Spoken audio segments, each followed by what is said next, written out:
going to deliver is on the effects of war on children with disabilities. My target audience is the UN General Assembly. Secretary General, Foreign and Defense Ministers, Your Excellencies, distinguished members of the General Assembly. In late April 2022, the Disability Rights International brought a team of disability and medical service experts to visit the war-torn Ukraine's institution for children with disabilities.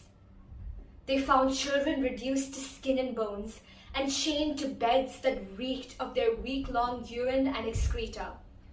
Dark and forsaken rooms of war-ravaged buildings held children clinging to their lives by the thinnest of threads.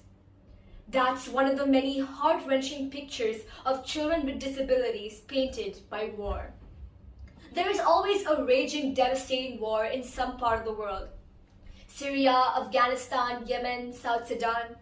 In the war-stricken Ukraine alone, 2.4 million people with disabilities are at risk, the majority being children.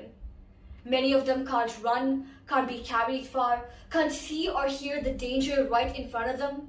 Most can't even comprehend what's happening around them. One of the colleagues of my mother, who is Assyrian, had a daughter named Fatima with physical and hearing disabilities. She was living with her father in Syria when the war broke out. One day, her father went out to look for supplies and Fatima couldn't hear the bomb sirens going off. She was unable to run to the safety of a bunker and was instantly killed in the bombing.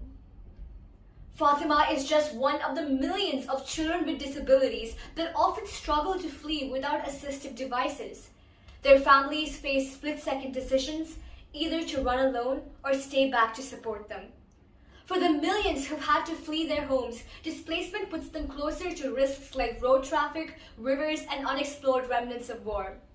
Families of children with disabilities often lack the means or ability to provide their children with the basic needs, let alone the assistive equipment that they need. All of this has been happening for far too long, while the international community chose to turn a blind eye. It pains me to say that I agree with Human Rights Director John Buchanan's statement that governments, UN agencies, and aid groups haven't done enough to protect children with disabilities in times of war. Unfortunately, I haven't seen the inclusion of children with disabilities in the Secretary General's annual report about children in armed conflicts.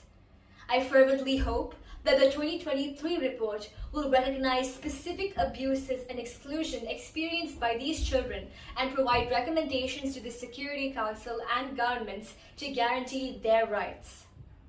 The UN, governments, and humanitarian groups should improve humanitarian coordination and assistance to provide these children with basic services including healthcare, education, assistive devices, and psychological support.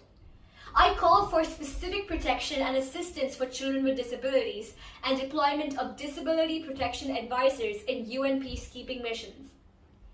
Ladies and gentlemen, it's time we put an end to all grave violations against children, including killing, maiming, recruitments, and attacks on schools and hospitals.